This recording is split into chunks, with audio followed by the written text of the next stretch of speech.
Hey everyone, I'm back. If you saw my YouTube post, our internet suddenly stopped out of nowhere, and at first I thought my building was having issues, but it turns out the co-host was deciding to have an evening snack and decided to choose my fiber cables.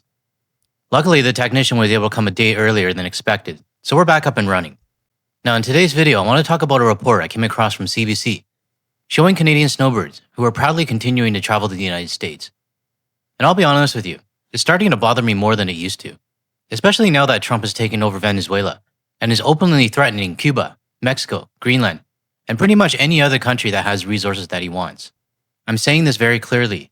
Canadians should not be taking this lightly. For me, seeing some snowbirds carry on like nothing is happening just makes this even more frustrating.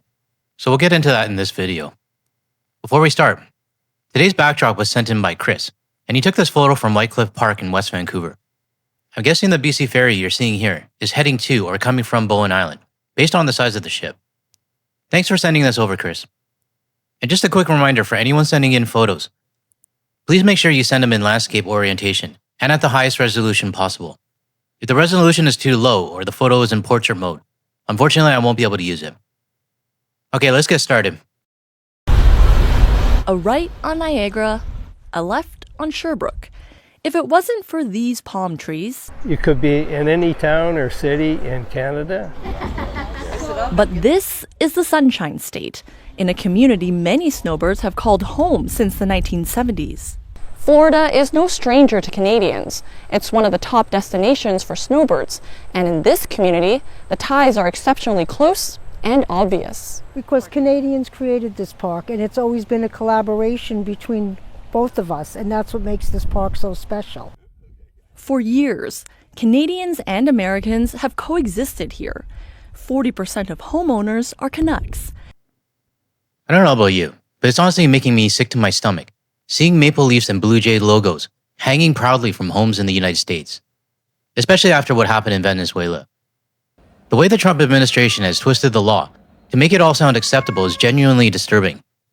And yet, some of these Canadians are still carrying on inside their own little bubble, not really caring about anyone else but themselves.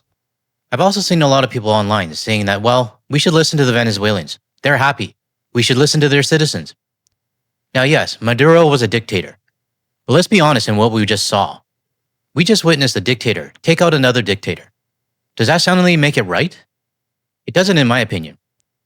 I'll get into that a little bit more later in the video, and I'll give you my aggressively average Canadian opinion on it.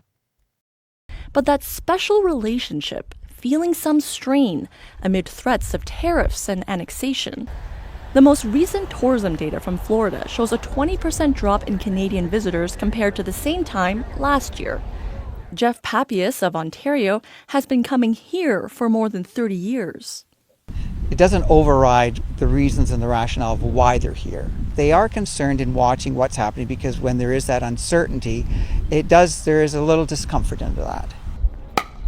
That tension also seen in other ways, and has this Ontario man taking extra precautions. We've heard stories about people being identified as Canadian and their cars being targeted. So when we cross the border, what we do is take the front license plate off. Wait, so after you cross into the United States, you take your front license plate off to blend in? Why don't you just put on a MAGA hat while you're at it? That alone is already a problem. Because what it actually sounds like you're doing is you're pretending to be someone you're not, just so you don't get targeted by the bullies. I'm sorry, but that's not how I'm going to live my life. Even living overseas, I'm proudly wearing my Canucks hat as well as my Canada hat. Because I am Canadian. And thousands of other snowbirds have decided the same thing as well. They're not going to hide who they are. Instead, they're going to avoid the United States altogether or go somewhere else. Now I get it. Some of you have been going for 30 years or whatever it is. But things change. And right now, it's pretty clear that some people value keeping things the same more than actually doing what's morally right. Happy Tuesday! Conte will keep wintering in the US, but is doing his part to support Canada. We did come down this year with so many more supplies that we would normally buy here. We'll put the money back in Canada as opposed to the States. What? Okay, I want the audience to weigh in on this. Let everyone know what you think about his idea of supporting Canada while still choosing to stay in the United States. You can probably guess what my response would be. But for now, I really want to hear yours. So drop your thoughts in the comments below. When we bought with the intention of having a lifestyle.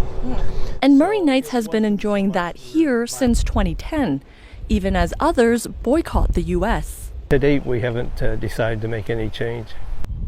Because in a community full of Canadian pride, for these travelers, what Florida offers trumps the politics of the day.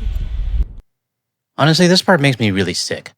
Hearing people say that what Florida offers means more to them than what the United States is doing right now to the rest of the world. For a while, I was pretty hands-off on my view.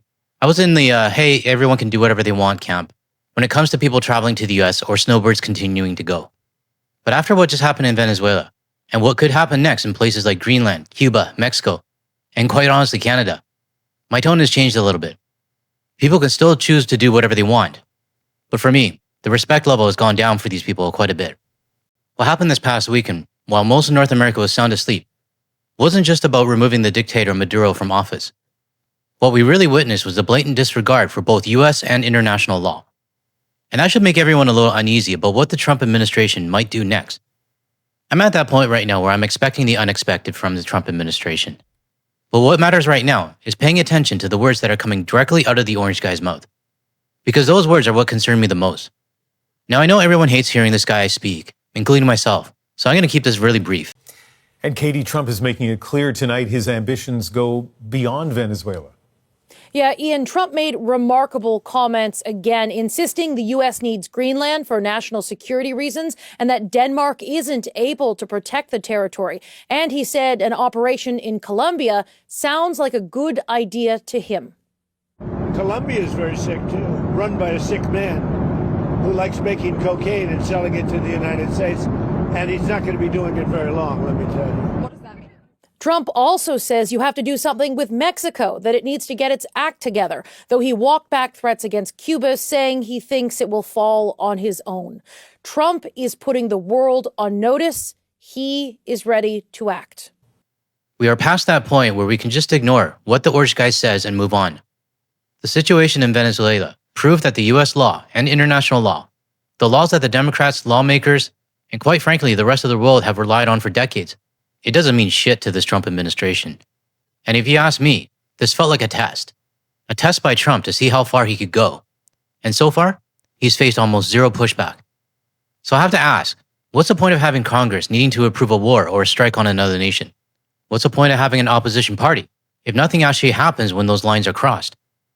We're only 5 days into 2026, and it already feels like the orange guy is sending a very clear message to the world. I can do whatever the fuck I want. Now, I know there's a lot of people out there saying that we need to listen to the citizens of Venezuela. They say the people are happy, and that's all that should matter.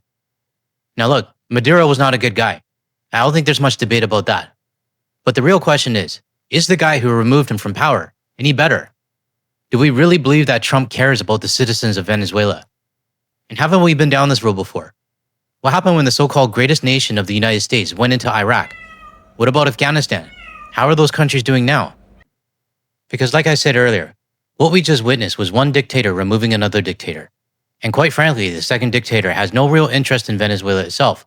The only interest that he has is the resources, and especially getting the large US oil companies into the country. So we are going to run the country.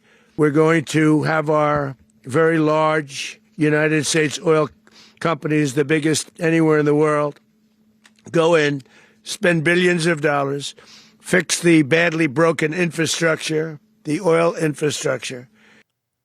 Here's what we see as the real motive behind the Trump administration's actions. Moving in the big US oil companies and calling it a fixing things project. Let me ask a real question. Will any of these Venezuelan citizens who are cheering right now actually benefit from all this? If I had to guess, I'm going to say no. And I've got history on my side with that prediction. I also don't think enough people fully grasp the impact of what just happened this past weekend. Because what the orange guy just proved is that he can invade another country and nobody will step in to stop it. Not the Democrats, not the United Nations, nobody. And that's what makes this moment so dangerous.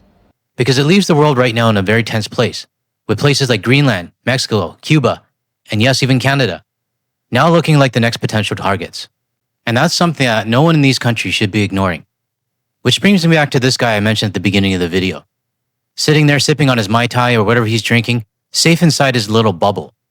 You and the rest of the snowbirds who continue to go are supporting a regime and a country that keeps bullying other nations for their resources and minerals. And yet, what seems to matter most to you is tradition, keeping things the same. So let me ask you this. What happens if your home gets invaded? Because if I had to guess, you'll keep hiding your license plate, keep pretending nothing is happening, and carry on like everything is fine. Sitting in your circle, playing music, singing Kumbaya, convincing yourself that this has nothing to do with you. And that mindset is exactly the problem. So to the Snowbirds who continue to support the economy of a regime that just took over Venezuela and is now openly targeting Mexico, Cuba, Greenland, and even your home, all I can say is this. I hope one day reality catches up with your choice. That's all I have for today's video. If you found any value in anything I shared today, you can help support my channel by hitting the like and subscribe button below. Have a great rest of your day, everyone, and I'll see you in the next one.